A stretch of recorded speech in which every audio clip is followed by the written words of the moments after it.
देवाचा धन्यवाद करतो, त्याची स्तुती करतो की देवाने पुन्हा एक वार ही सुंदरशी संधी आम्हाला दिलेली आहे देवाचं वचन ऐकण्यासाठी. आजच्या मननासाठी जो शास्त्रभाग आम्ही निवडलेला आहे तो म्हणजे पहिले शमूएल याचा 30वा अध्याय पहिली 6 वचनं.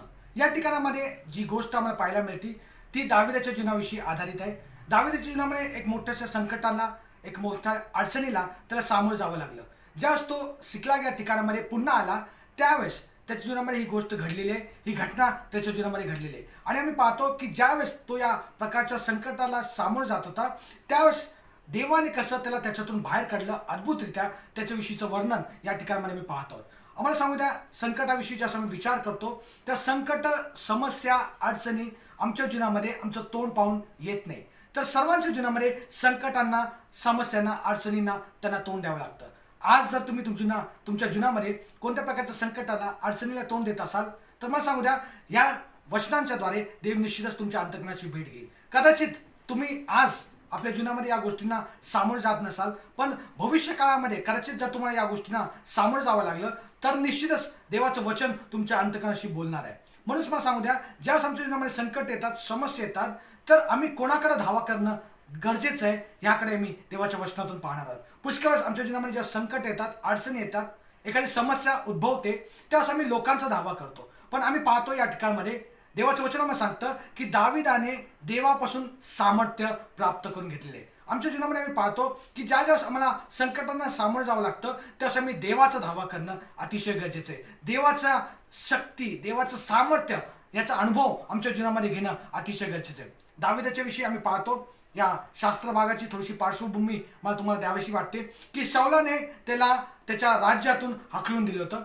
एवढंच केवळ नाही तर आम्ही पाहतो की ज्यावेळेस दावीद त्या फलिस्ती लोकांकडे गेला होता त्या फलिस्ती लोकांच्या डेऱ्यातून सुद्धा दावीदला हाकलण्यात आलेलं होतं. आणि ज्यावेळेस तो अशा परिस्थितीमध्ये पुन्हा एक वार झिकलाग त्याच्या शहरामध्ये आला त्यावेळेस त्याला त्या ठिकाणी पाहायला मिळालं की अमालेकी लोक जे होते त्यांनी त्यांचं शहर जाळून टाकलं होतं. एवढंच केवळ नाही तर अमालेकी लोकांनी काय केलं होतं की त्यांच्या स्त्रिया आणि त्यांच्या मुलांना बंदी करून ते घेऊन गेलेले होते. आणि ज्यावेळेस या सर्व गोष्टी त्याच्या जीवनामध्ये घडल्या त्यावेळेस आम्ही पाहतो की त्याचे जे लोक होते, ज्याच्यावरती त्याचा भरोसा होता, ज्या लोकांना त्यांनी खाऊ घातलं होतं, ज्या लोकांची त्यांनी काळजी घेतली होती, त्यांनी त्याच्याबरोबर उभं राहण्याच्या ऐवजी असं म्हटलेले की त्या ठिकाणामध्ये ते लोक सुद्धा त्याच्या विरोधात उभे राहिले आणि त्या लोकांनी त्याला धोंडमार करण्याचा निर्णय घेतला. आणि अशा परिस्थितीतून जात असताना त्याने एक निर्णय घेतला की त्याने देवापासून सामर्थ्य प्राप्त करून घेतलं. आजही आमच्या जीवनामध्ये जगत असताना पुष्कळ वेळेस आम्हाला अशा प्रकारच्या अनुभवांना तोंड द्यावं लागतं. कदाचित आम्हाला कौटुंबिक समस्यांना तोंड द्यावं लागतं, कामाच्या ठिकाणामध्ये आम्हाला तोंड द्यावं लागतं, वेगवेगळ्या प्रकारच्या अडचणींना आम्हाला सामोरं जावं लागतं. पण या सर्व प्रश्नातून आम्ही जात असताना आम्ही नेमकं कोणाचा धावा करतो, आम्ही कोणाकडे आपली आरोळी, आपलं गाऱ्हाणं घेऊन जातो, हे फार महत्त्वाचं आहे. आणि मग आम्ही पाहतो, आम्ही तो शास्त्रभाग पुन्हा एकदा वाचूया. पहिले शमूएल याचा 30वा अध्याय पहिली 6 वचनं आपण वाचूया आणि त्याच्यातून आपण पुढे जाणार आहोत. दावीद आपल्या माणसांबरोबर सिकलाग येथे 3ऱ्या दिवशी पोचला तेव्हा त्याच्या दृष्टीस पडले की अमेलेकाने दक्षिण देश व सिकलाग यावर स्वारी केली असून सिकलागावर मारा करून ते अग्नीने जाळून टाकले आहे आणि तेथील स्त्रियांना व लहान मोठ्या सगळ्यांना त्यांनी कैद करून नेले आहे. त्यांनी कोणाची कत्तल केली नाही तरी त्याचा पाडाव करून ते आपल्या वाटेने गेले. दावीद व त्याचे लोक नगरात आले तेव्हा नगर जाळून टाकलेले आहे आणि त्यांच्या स्त्रिया, पुत्र व कन्या पाडाव करून नेल्या आहेत असे त्यांना दिसून आले.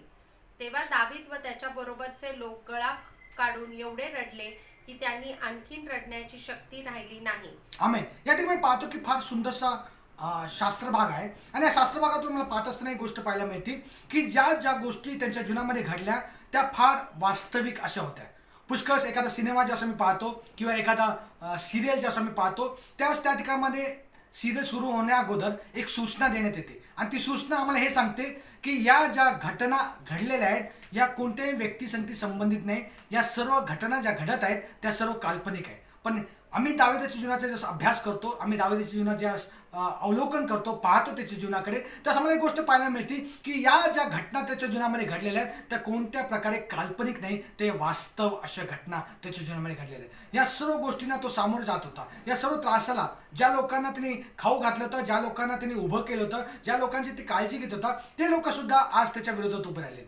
पण आम्ही ते पुढच्या वचनामध्ये पाहतो. पण पहिले 4 वचनामध्ये आम्हाला एक गोष्ट पाहायला मिळते की ज्यावेळेस ते अमालेकी लोकांनी एक गोष्ट केली की त्यांच्या स्त्रिया आणि त्यांच्या लेकरांना ते घेऊन गेले एक आनंदाची गोष्ट आम्हाला त्या ठिकाणी पाहायला मिळते की त्यांनी त्यांचा कत्तल केली नाही किंवा त्यांचा नाश केला नाही. ह्याचा अर्थ असा आहे की पुष्कळ जास्त एखादी संकट आमच्या जीवनामध्ये येते, एखादा वैरी, एखादा शत्रू आमच्यावरती हल्ला करण्याचा प्रयत्न करतो, पण देव त्या व्यक्तीच्या अंतःकरणात ताबा घेतो यासाठी की खऱ्या अर्थाने जी हानी आमची व्हायची असते त्या प्रकारे ते आमच्यावरती आमच्या जीवनामध्ये ती हानी करू शकत नाही. आणि म्हणून आम्ही पाहतो की जरी त्यांना ते घेऊन गेले होते तरी त्या लोकांची कत्तल त्यांनी त्या ठिकाणी केली नव्हती. दुसरी गोष्ट मला पाहायला मिळते या ठिकाणामध्ये की जी घटना दाविदाच्या जीवनामध्ये आणि त्याच्या लोकांच्या जीवनामध्ये घडलेली आहे ती वास्तव आहे. आणि आजही मी पाहतो की आमच्या जीवनामध्ये जसं आम्ही विचार करतो त्यावेळेस कधी कधी आम्हाला सुद्धा अशा प्रकारच्या प्रश्नांना तोंड द्यावं लागतं.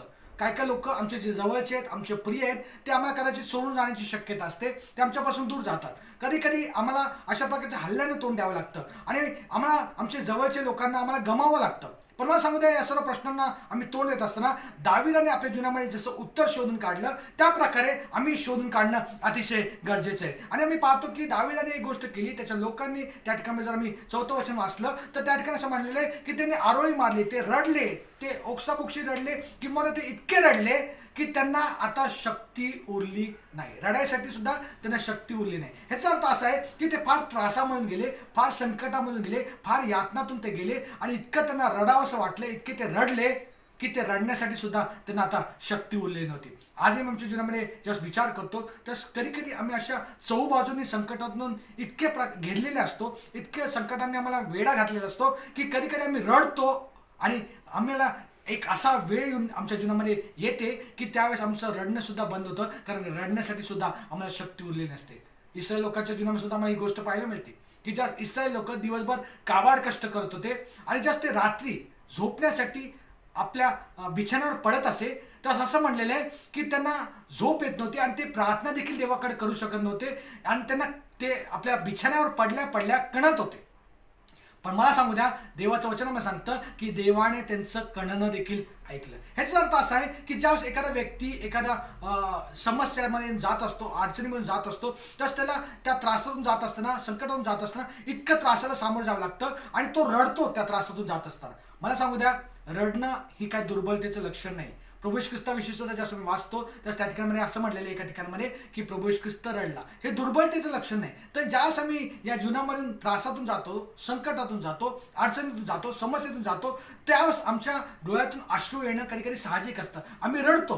पण मला सांगू द्या, जसं मी रडतो त्यास रडल्यानंतर एक गोष्ट घडते की देवापासूनचं मार्गदर्शन, देवापासूनचं साह्य, देवापासूनचं मार्ग आम्हाला प्राप्त होत असतो. म्हणून पहिली गोष्ट मला या ठिकाणी पाहायला मिळते की दाविदाच्या जीवनामध्ये ज्या काही गोष्टी घडल्या त्या कोणत्या प्रकारची कल्पना नाही, काल्पनिक नाहीये, तर एक गोष्ट तितकी आहे की ती वास्तविकता आहे. तो त्या गोष्टींचा अनुभव त्याच्या जीवनामध्ये घेत होता. दुसरी गोष्ट आम्हाला त्या ठिकाणी पाहायला मिळते की दाविदा ज्यावेळेस त्या सर्व संकटातून जात होता, तो या सर्व संकटातून जात असताना एक गोष्ट लक्षात ठेवा, तो देवाचं मूल असताना देखील, देवाचं लेकरू असताना देखील त्याला या सर्व प्रकारच्या संकटातून जावं लागत आहे. हे महत्वाची गोष्ट आहे की पुष्कळ आम्ही देवाचं मूल या नात्याने जगत असताना देखील, देवाचं लेकरू या नात्याने जगत असताना देखील, देवाची इच्छा पूर्ण करत असताना देखील आम्हाला आमच्या जीवनामध्ये संकटांना, समस्यांना, अडचणींना सामोरं जावं लागतं. प्रेषितांची कृत्य जर तुम्ही वाचलं त्याचं 13वा अध्याय 22व्या वचनामध्ये काय म्हटलेलं आहे, पण वाचूया. प्रेषित 13:22 मध्ये काय म्हटलेलं आहे? बंधूंनो, मी तुम्हाला विनंती करतो की हे बोध वचन ऐकून घ्या, कारण मी तुम्हाला थोडक्यात लिहिलेले आहे. मी तुम्हाला विनंती करतो. प्रेषितांची कृत्याचा 13वा अध्याय 22व्या वचनामध्ये असं म्हटलेलं आहे की मी तुम्हाला लिहिलंय की दावीद हा जो व्यक्ती होता तो देवाच्या मनासारखा व्यक्ती होता. आणि दावीद देवाच्या मनासारखा व्यक्ती होता तरी देखील त्याला या सर्व गोष्टीतून जावं लागलं आणि तो अशा प्रकारच्या कठीण प्रसंगातून तो सामोरं जात होता. याविषयी आम्ही ज्या विचार करतो त्यास आम्हाला सांगू द्या की सर्व जे देवाचे सेवक आहे त्या प्रत्येक देवाच्या सेवकांना त्रासातून जावं लागलं. प्रभू येशू ख्रिस्ताविषयी जसं आम्ही विचार करतो त्यास प्रभू येशू ख्रिस्ताला सुद्धा संकटांना, त्रासांना सामोरे जावं लागलं. पौलाविषयी जसं आम्ही विचार करतो त्यास आम्हाला पाहायला मिळतं की पौलाच्या जीवनामध्ये सुद्धा त्याला या सर्व प्रकारच्या संकटांना, अडचणींना, वेगवेगळ्या प्रकारच्या छळांना सामोरं जावं लागलं. आणि या गोष्टीवरून आम्हाला एक गोष्ट पाहायला मिळते की ज्यावेळेस आम्ही अशा प्रकारच्या संकटातून, समस्यातून, अडचणीतून जावं लागतं त्यास एक गोष्ट लक्षात येते आम्हाला की आम्ही जरी देवाच्या मार्गाने चाललेलो असू, देवाची इच्छा आमच्या जीवनामध्ये पूर्ण करण्याचा प्रयत्न करत असू की तरी देखील आम्हाला या प्रश्नांना सामोरं जावं लागतं. कधी कधी आम्ही आमच्या मनानेच ठरवतो, जर एखादा व्यक्ती त्रासामध्ये, संकटामध्ये, समस्येमध्ये, अडचणीमध्ये, तर आम्हाला असं वाटतं की तो देव त्याच्यावरती प्रेम करत नाही किंवा त्याच्या देवावरती प्रेम नाही. एक सुंदरसं उदाहरण मला आठवतं की एक असाच एक कॉलेजचा बायबल कॉलेजचा प्रोफेसर होता आणि त्या बायबल कॉलेजच्या प्रोफेसरकडे एक व्यक्ती एक स्टुडंट गेला आणि तो त्या स्टुडंटने त्या बायबल कॉलेजच्या प्रोफेसरकडे गेला त्यावेळेस त्याने त्याला एक गोष्ट सांगितली की ज्यावेळेस मी सुरुवातीच्या काळामध्ये नवीन ज्यावेळेस या कॉलेजमध्ये भरती झालो होतो नवीन ज्यावेळेस मी या कॉलेजमध्ये आलो होतो त्यावेळेस पुष्कळ वेळेस मी या ठिकाणामध्ये राहत असताना मला वेगवेगळ्या प्रकारच्या त्रासातून संकटातून समस्येतून जावं लागलं पुष्कळचे चॅलेंजेस मला पुष्कळच्या आव्हानांना तोंड द्यावं लागलं पण आज मी ज्यावेळेस पाहतो त्यावेळेस मला कोणत्या प्रकारचं आव्हान किंवा कोणत्या प्रकारचं चॅलेंज नाही सर्व काही सुरळीत चाललेलं आहे त्यावेळेस तो देवाचा जो सेवक होता त्याचा जो प्रोफेसर होता तो त्याला म्हटला कदाचित तुझ्या जीवनामध्ये कुठेतरी तुझी तडजोड केलेली आहे मला सांगू द्या ज्यावेळेस आमच्या जीवनामध्ये संकट समस्या अडचणी येतात त्याचा अर्थ असा नाही की आम्ही देवापासून दूर आहे किंवा देव आमच्यावरती प्रेम करत नाही किंवा आम्ही देवावरती प्रेम करत नाही तर पुष्कळ या संकट समस्यातून आम्ही तोंड देत असताना याचं कारण असतं की आम्ही देवासाठी ते चॅलेंजेस स्वीकारत असतो आणि जर आमच्या जीवनामध्ये चॅलेंजेस आहे जर आमच्या जीवनामध्ये संकट आहे ते कोणत्या प्रकारचं एक मोजमाप नाही की आम्ही देवाच्या जवळ आहोत किंवा देवापासून लांब आहोत म्हणूनच मला सांगू द्या की जर आम्हाला या प्रकारच्या प्रश्नांना तोंड द्यावं लागतं संकटांना समस्यांना अडचणी तोंड द्यावं लागतं त्या सर्व गोष्टी आमच्या जीवनामध्ये घडत असतात पहिले पेत्रचा 4 अध्याय 12 वचन आपण वाचूया पहिले पेत्र 4:12 मध्ये काय म्हणलेलं आहे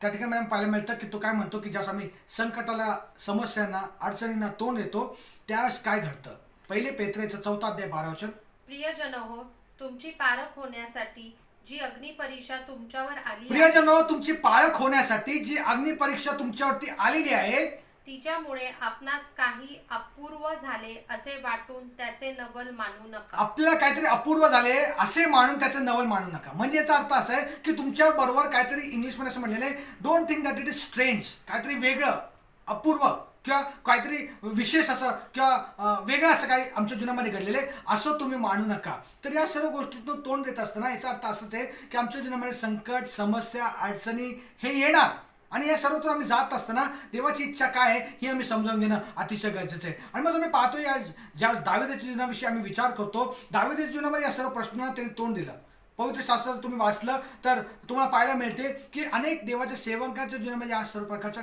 प्रश्नांना संकटांना त्यांनी तोंड दिलेलं आहे आणि ज्यावेळेस आम्ही योबाविषयी विचार करतो योबाच्या विषयी सुद्धा ज्यावेळेस आम्ही विचार करतो त्यास आम्हाला पाहायला मिळतं की योबाला सुद्धा पुष्कळशा हल्ल्यांना तोंड द्यावं लागलं त्याचे मुला मरण पावली त्याची पत्नी त्याच्या विरोधात उभी राहिली किंवा त्याला दोष देऊ लागली त्याचे मित्र देखील त्याला सोडून जात होते आणि हे सर्व गोष्टींना त्याला तोंड द्यावं लागलं पण मला सांगू द्या या सर्व प्रश्नांना या सर्व समस्यांना तोंड देत असताना एक चांगली गोष्ट योबाच्या जीवनामध्ये घडली ती म्हणजे काय माहिती का त्याचा विश्वास जो देवावरती होता तो अधिकरित्या बळकट झाला भक्कम झालेला आहे आणि ज्यावेळेस मी पाहतो की ज्यावेळेस त्याच्या जीवनामध्ये या सर्व गोष्टींना तो तोंड देत होता त्यावेळेस त्याला एक गोष्ट आणखीन कळाली की देव सर्व समर्थ आहे त्याचा विश्वास देवावरती वाढला त्याला कळालं की देव सर्वसमर्थ आहे एवढंच कळलं नाही तर त्याला एक गोष्ट कळाली की ज्या काही गोष्टी त्याच्या जीवनामध्ये घडलेल्या आहेत किंवा ज्या गोष्टी त्याच्या जीवनामध्ये घडलेल्या नाही आहेत ते यासाठी की देवाने त्याला परवानगी दिलेली आहे देवाने त्या घडण्यासाठी त्याच्या जीवनामध्ये परवानगी दिलेली आहे योबाचं पुस्तक आम्ही पाहतो ज्यावेळेस त्याचं 13 अध्याय 15 वचन आम्ही वाचतो त्या ठिकाणी पाहायला मिळतं की ज्यावेळेस तो या सर्व प्रकारच्या प्रश्नांना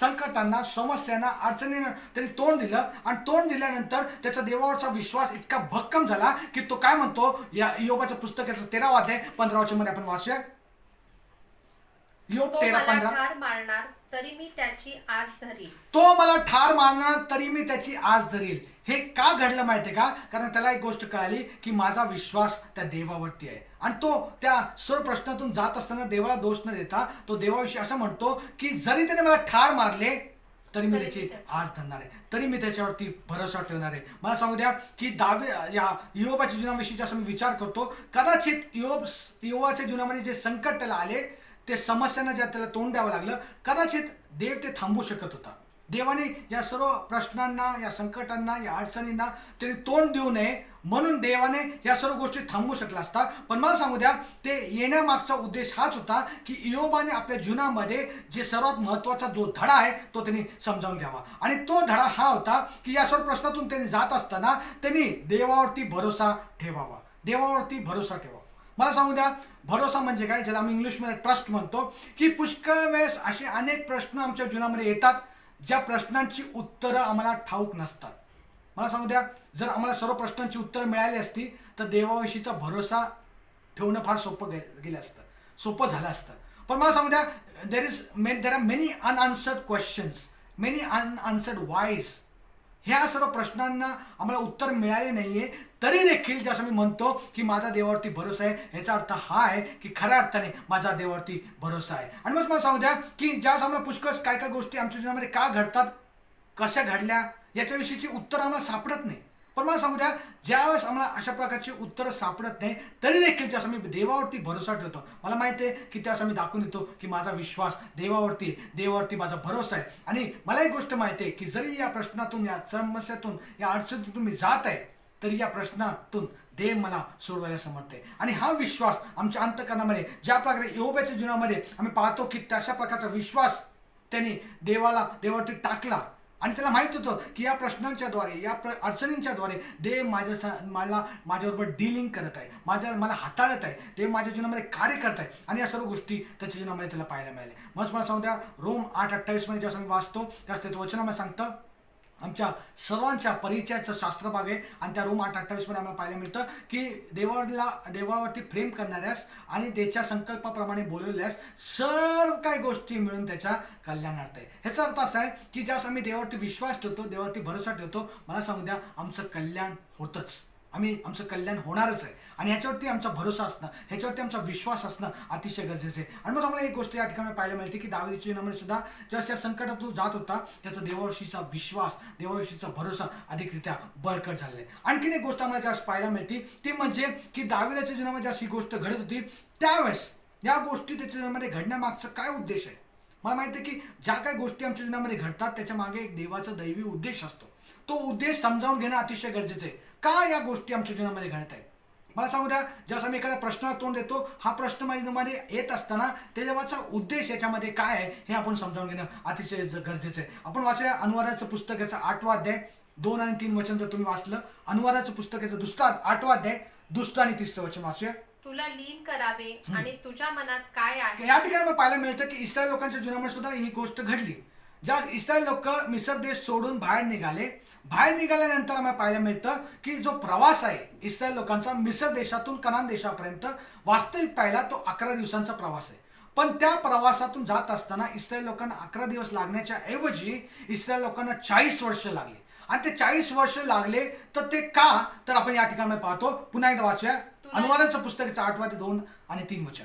तुला लीन करावे आणि तुझ्या मनात काय आहे, म्हणजे ते त्याच्या आज्ञा पाळशील. तुझ्या मनात काय आहे, या ठिकाणामध्ये पाहतो की देवाचं वचन त्यांना प्राप्त झालं. ते म्हटले की तुला लीन करावे, तुझ्या मनात काय आहे, म्हणजे तू त्यांच्या आज्ञा पाळशील की नाही याची कसोटी पावी, म्हणून तुझा देव परमेश्वर याने गेली 40 वर्ष तुला रानातून कोणत्या रीतीने चालवले याचे स्मरण कर. आमेन. रानातून 40 वर्ष त्या देवाने तुम्हाला चालवले याचं स्मरण तू कर. ह्याचा अर्थ असा आहे, तो प्रवास 40 वर्षाचा झाला, त्याचं कारण काय माहिती का, त्यांच्या मनात काय आहे, त्यांना लीन करावं. ह्याचा अर्थ असा आहे की इस्रायल लोक ताठमानेचे लोक होते आणि त्या लोकांना लीन करण्यासाठी या सर्व गोष्टीतून देव त्यांना घेऊन गेलेले आहे. दाविदाच्या विषयी सुद्धा आम्ही ज्यावेळेस पाहतो त्याच दाविदाच्या जीवनामध्ये संकट आले, त्याचं मागचं कारण काय माहिती का, त्याच्या जीवनामध्ये त्यांनी सुधारणूक करावी. हे संकट त्याचा नाश करण्यासाठी आले नाही, तर हे संकट त्याच्या जीवनामध्ये यासाठी आले की त्याच्या जीवनामध्ये जी सुधारणूक त्यांनी करून घ्यावी, देवाची इच्छा आहे ती सुधारणूक दाविदाने करून घ्यावी. त्याच प्रकारे मी पाहतो की दाविदाच्या जीवनामध्ये संकट येण्यामागचं कारण काय माहिती का, देवाने त्याला त्याच्यापासून घालून देऊ नये, तर देवाने त्याला त्याच्या जवळ पुन्हा एक वार आणावं, यासाठी हे संकट दाविदाच्या जीवनामध्ये आले. त्याच प्रकारे मी पाहतो की देवाने त्याला वेगळं करू नये, तर देवाने त्याच्या सेवेसाठी दाविदाला निवडावं आणि त्याची सेवा देवाने दाविदाच्या द्वारे करून घ्यावी, यासाठी दाविदाच्या जीवनामध्ये या सर्व गोष्टी घडलेल्या आहेत. मला सांगू द्या, आमच्या सुद्धा जीवनामध्ये जेव्हा एखादं संकट येतं, एखादी समस्या येते, तेव्हा समजावून घ्या की देव त्या संकटाच्या द्वारे, त्या समस्याच्या द्वारे तुमचा नाश करणार नाही, तर त्याच्याद्वारे देवाची इच्छा ही आहे की तुमच्या जीवनामध्ये तुम्ही सुधारणूक करून घ्यावी. तुमच्या जीवनामध्ये ज्या ज्या गोष्टी त्रुटी आहेत, कमतरता आहेत, ज्या ज्या देव तुम्हाला दाखवत आहे त्या गोष्टी तुम्ही सुधारून घ्याव्यात. एवढंच कळलं नाही तर जर तुम्ही देवापासून दूर आहात तर तुम्ही देवाच्या जवळ पुन्हा एक वार या. जर तुम्हाला देवापासून वेगळं करण्याचा अनुभव येत आहे तर तुम्ही देवाच्या जवळ यावं, देवाच्या सेवेसाठी सज्ज व्हावं, यासाठी आम्ही पाहतो या सर्व गोष्टी आमच्या जीवनामध्ये घडतात. उत्पत्तीचं पुस्तकाचा 4 अध्याय 42 अध्याय 21 वचन आपण वाचूया. त्या ठिकाणी सुद्धा आम्हाला पाहायला मिळतं. उत्पत्तीचं पुस्तकाचा 42 अध्याय 21 वचन काय म्हणतं, वाचा. मग ते एकमेकांना म्हणाले आपण आपल्या भावाच्या बाबतीत खरोखर अपराधी या असता. ठिकाणी मी पाहतो की योसेफाच्या विषयीची ती गोष्ट त्या ठिकाणी ते भाऊबंड एकमेकांबरोबर बोलत असताना म्हणले आपण आपल्या भावाच्या विषयी अपराधी असता व आपण त्याचे दुःख पाहिले असताही त्याचे ऐकले त्याचे ऐकले नाही. कारण का त्यांनी काय केलं माहितीये का, योसेफाला मारलं, योसेफाला त्या खड्ड्यामध्ये टाकलं आणि नंतर त्याला गुलाम म्हणून विकलं. पण वाचा पुढं. ऐकले नाही म्हणून हे दुःख आपल्यावर आले आहे. म्हणून हे दुःख आपल्यावर आलेले आहे असे त्याचे भावंड म्हणतात. मला सांगू दे या ठिकाणी देवाच्या वचनामध्ये सांगतं की ते दुःख त्यांच्या मागे त्यांच्या जीवनामध्ये येण्यामागचं हे कारण होतं. पवित्र शास्त्रामध्ये सांगतं, जर तुम्ही पवित्र शास्त्र वाचलं तर आम्हाला त्या ठिकाणी पाहायला मिळतं की जे काय संकट, जे काय अडचणी, जे काय प्रश्नांना तुम्ही तोंड देता ते तुमच्या जीवनामध्ये एकाच गोष्टीसाठी येतात की त्याच्याद्वारे देवाचं गौरव व्हावं. आणि एवढंच केवळ नाही तर देवाचं गौरव होतं आणि आमच्या जीवनामध्ये आमचं भलं होतं.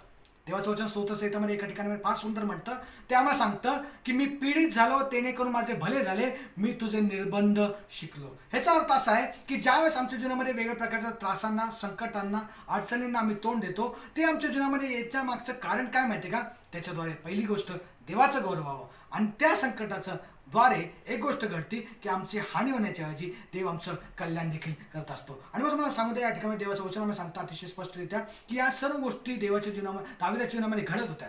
आणखीन एक गोष्ट आम्हाला पाहायला मिळते की दाविदाच्या जीवनामध्ये या सर्व प्रकारच्या गोष्टी आल्या.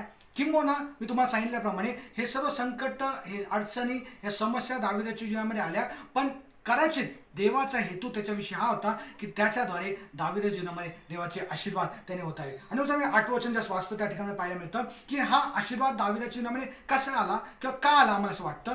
तर पहिले शमूएलचा 30वा अध्याय 8वं वचन आपण वाचूया. दाविदाने परमेश्वराला प्रश्न केला, मी या टोळीचा पाठलाग करू का? दाविदाने परमेश्वराला प्रश्न केला. एक भाषांतरामध्ये असं म्हटलेलं आहे की दाविदाने देवाची विचारपूस केली. ही enquired about God.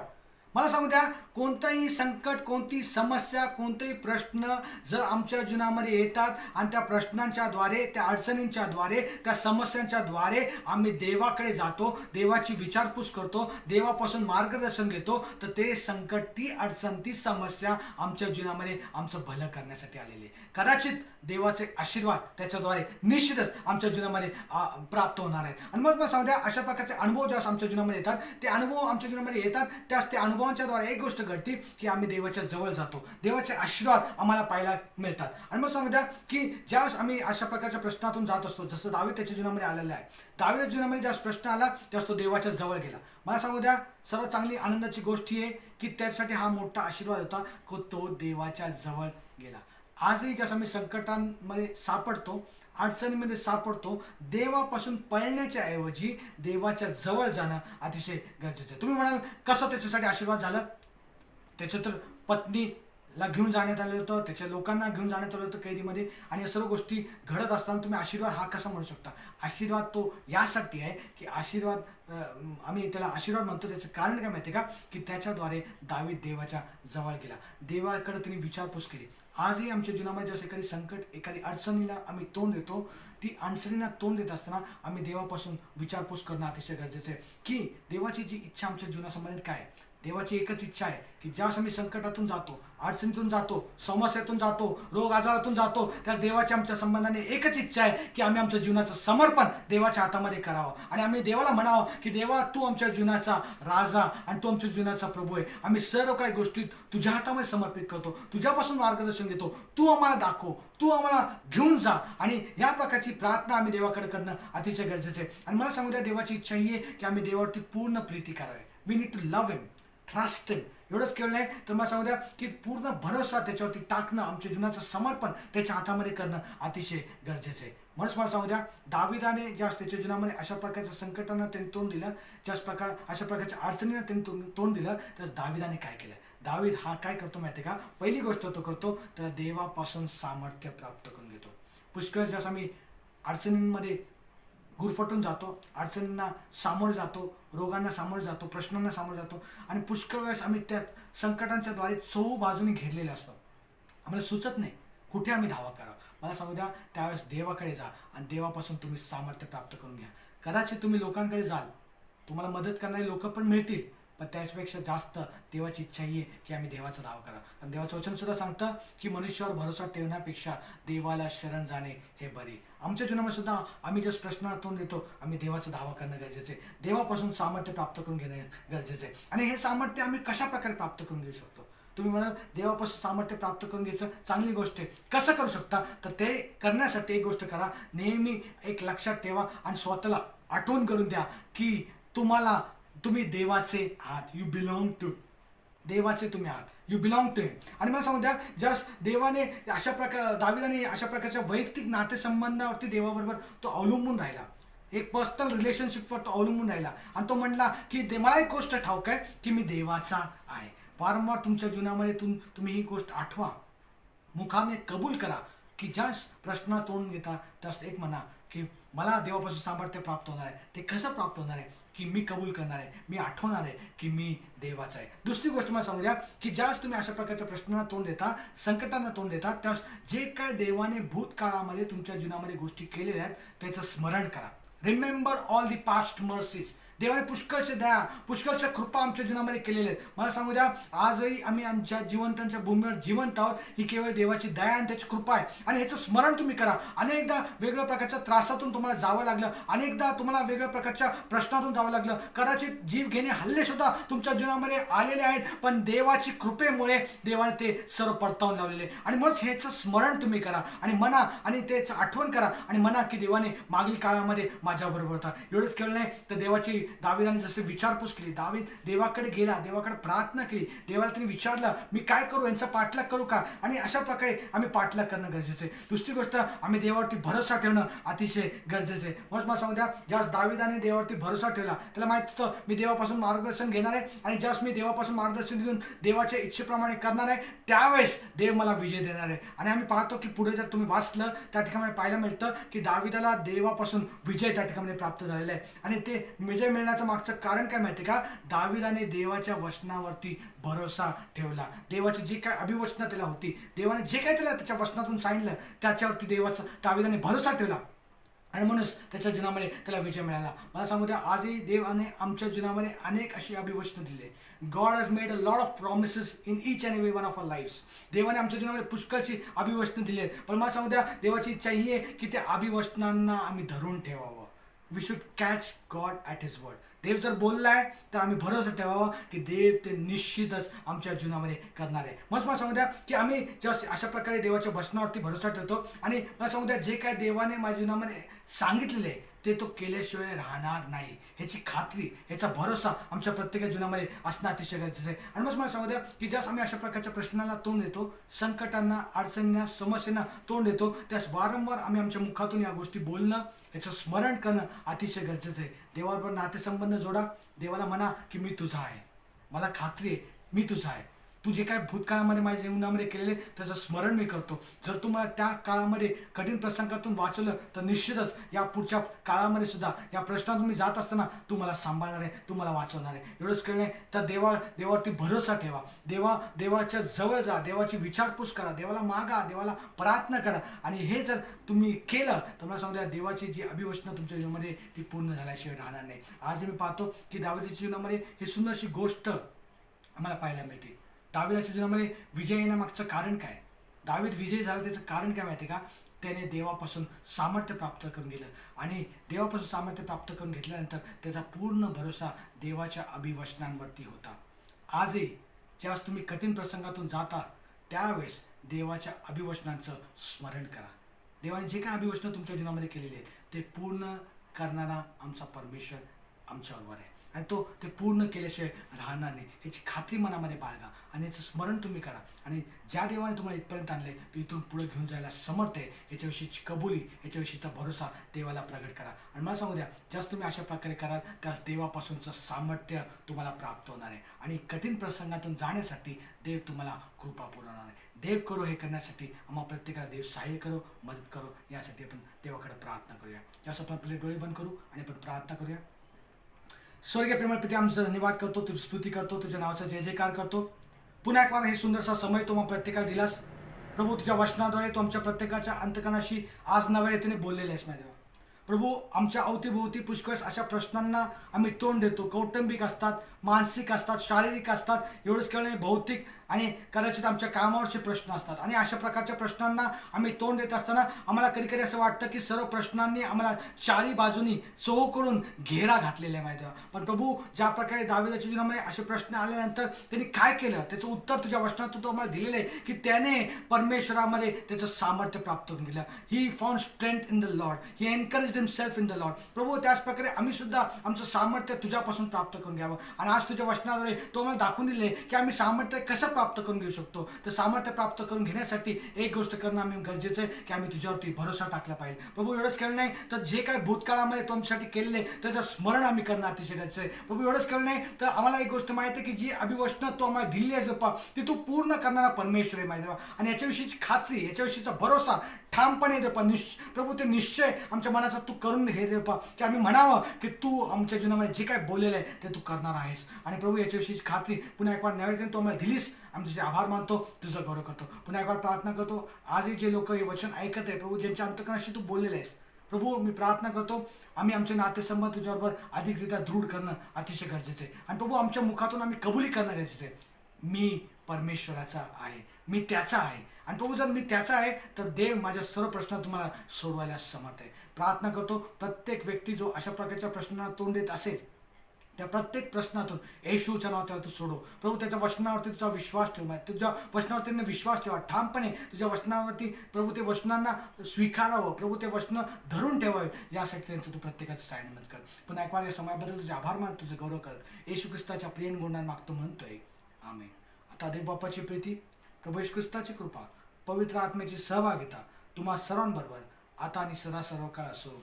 Amen. God bless you.